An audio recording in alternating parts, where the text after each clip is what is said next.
Grona Lund may be one of the most compact amusement parks in the world. Located in Stockholm, Sweden, this park covers less than just 10 acres. Despite that, they pack in nearly 30 different rides. This impressively includes 8 different roller coasters, many of which are intertwined and or head-over pathways. It is truly unbelievable how dense this park is. But that's not all. This park also features not 1, not 2, but 3 different drop towers, all of which are excellent. And there are also some additional flat rides and dark rides that should not be missed as well.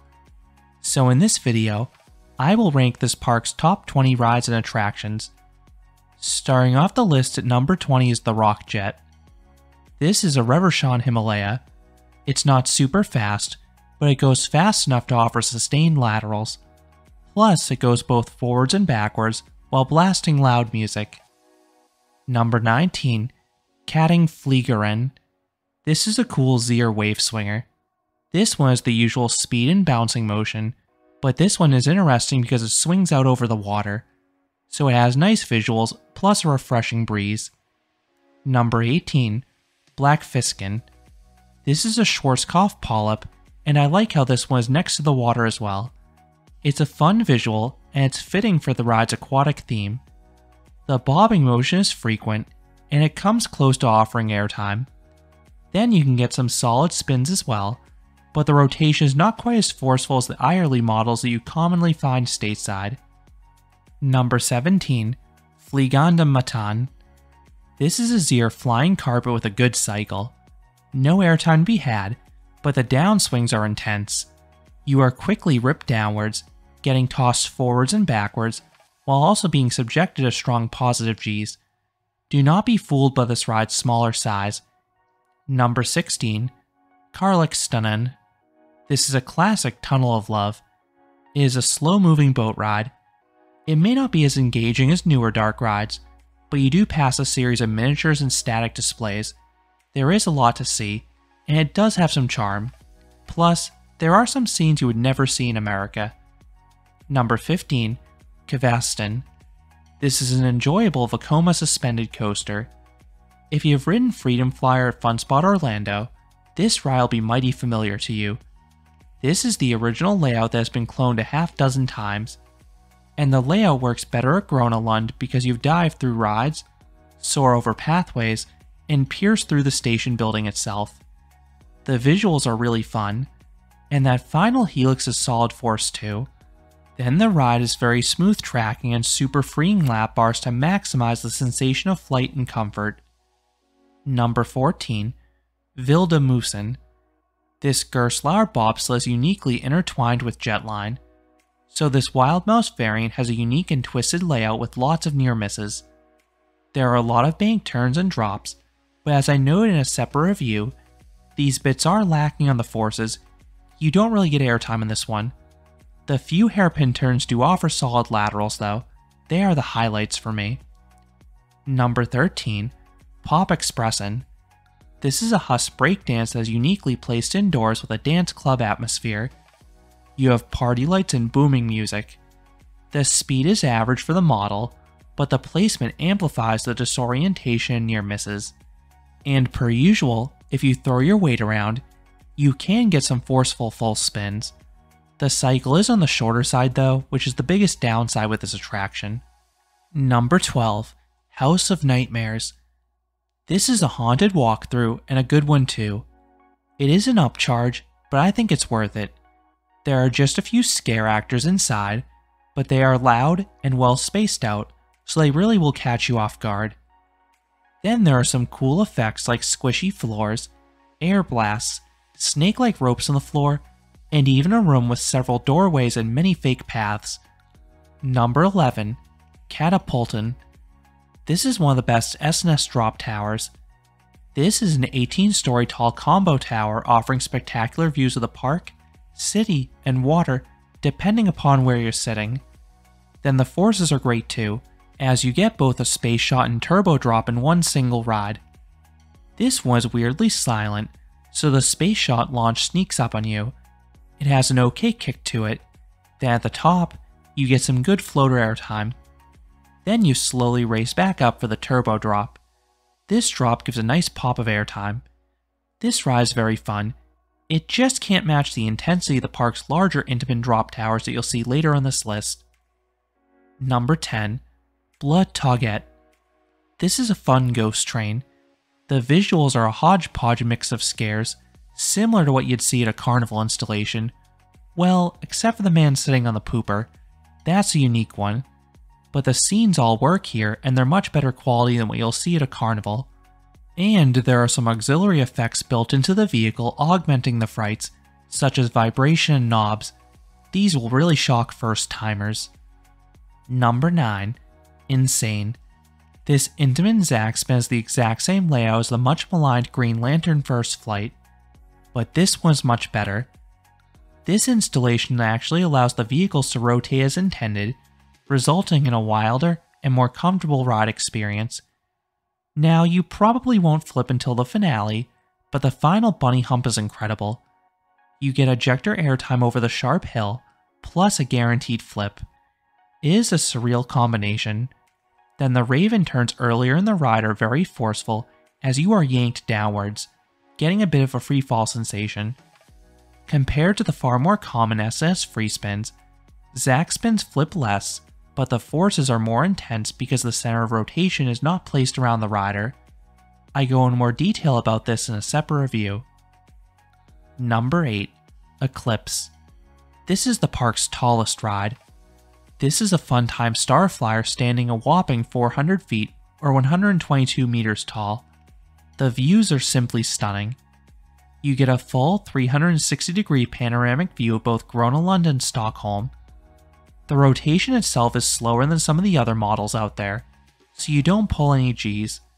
But the ride is plenty thrilling because the chain-bound gondolas will wildly twirl in the wind. It is quite unnerving. Number 7. Lucica. This is a strong case as the world's best funhouse. With all the moving platforms, it feels like an obstacle course. You have all these different rocking and spinning platforms. They will try to make you lose your balance. But my favorites are the sliding staircases at the very start and the bouncing bridge. You can actually go airborne in the latter. There isn't any dead space either. There is either a gag or decorations on the wall at all points in the attraction, sometimes both. But that's not all. There is also a nice little mirror maze and some interesting slides. There is a conveyor belt one towards the start, and a tall fast wooden slide at the very end. It's a sweet finale. See my review for more, but this is the park's self-proclaimed heart and soul. Number 6. Jetline. This Schwarzkopf Zero coaster is a fantastic one if you love positive forces. The turns and helixes are chock full of Gs. Then there are some solid drops towards the start. The first one takes you into this cool tunnel. Then the second drop is incredible. You know that super steep twisting drop on a windstorm coaster? Imagine that, but far larger. You are viciously ripped downwards. It's incredibly snappy, while also piling on powerful positive Gs, and it still provides an incredibly smooth ride experience after all these years. I do need to note that this coaster is currently closed due to a tragic accident in the summer of 2023. Thoughts and prayers go out to the victims and their families. The Swedish Accident Investigation Authority is investigating the incident, and the ride's eventual fate is currently unknown. Number 5. Icarus. This was the second Enderman Skyjump drop tower built after Busch Gardens Tampa's Falcon's Fury. This model's defining moment is when the vehicles tilt 90 degrees at the top, forcing riders to stare at the ground for the drop. It is a freaky visual. It's quite the rush seeing the concrete rapidly approaching your eyes. The plunge does not have the same force or airtime as traditional drop towers. I think you have a bit too much wind resistance. However, it is all about the visuals, as I said in my review. But the drop does last a long time, as this stands an impressive 31 stories tall.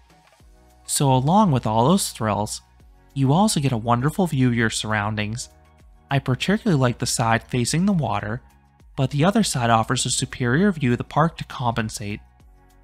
Number 4. Fritfall. This 26-story tall drop tower from Enderman is the most forceful drop tower in the park. This particular entry refers specifically to the original sit-down gondolas. You are pulled to the top, getting a wonderful view of the city and park. Then you are released with no warning. The plunge is gut-wrenching. You get nice floater airtime the whole way down, and a bit of a stomach drop sensation if you look downwards on the descent. I do prefer the stand-up side though, but more on that in a bit. Number 3.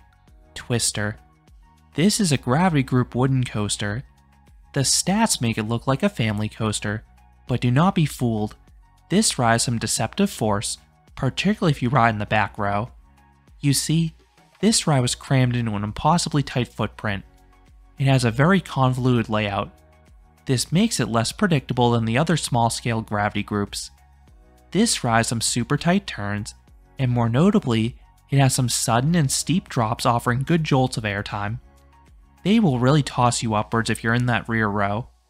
I know this ride has seen quite a bit of downtime in recent years, but hopefully it can reopen soon. Number 2. Monster. This is the newest Balshar Mabillard inverted coaster, and it also may be the most unique one. This ride's conception is fascinating on its own.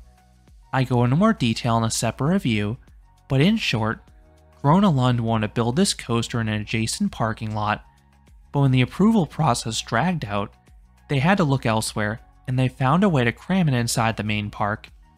While this made construction difficult, the end result is a layout jam-packed with near misses.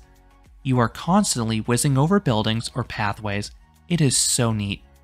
Then, while it doesn't have the positive G-heavy inversions of the older B&M inverts, it still has some oomph to it. The tight turns will hit you with good Gs. The drop is wicked, as it's a steep twisting plunge. Then the inversions are enjoyably floaty, and the whole coaster is incredibly smooth, making it a pure delight to marathon. And coming in number 1 is Frickfall Tilt. This is the most extreme side of Fritfall by far. There is a single gondola with a stand-up, floorless, tilting vehicle. This takes the already intense drop tower and makes it a truly exceptional experience. You have the same great view going up, but the anticipation is even greater in that more exposed riding position. Then the drop is even more terrifying. The tilt forces you to stare at the ground, enhancing that stomach drop sensation, and there's a sizable gap between the top of the harness and my shoulders, so I was floating even higher in the descent. Then the landing, while mentally scary, is actually comfortable. This is not just the best ride at Grona Lund, but it's one of my favorite drop towers anywhere for that view and thrill combination. So those are the top 20 rides at Grona Lund in Stockholm. I love this park's blend of coasters and non-coasters, and the park finally got permission to build in that nearby parking lot, so they're expected to get a sizable new coaster in the future. Maybe a new Gen Vekoma thrill coaster from the rendering. But until that happens, what are your favorite rides at this Swedish theme park? Let me know down in the comments. If you enjoyed this countdown, I would appreciate it if you gave this video a like, and you consider subscribing, because there'll be a lot more roller coaster and amusement park videos here at Canopy Coaster. Thanks for watching.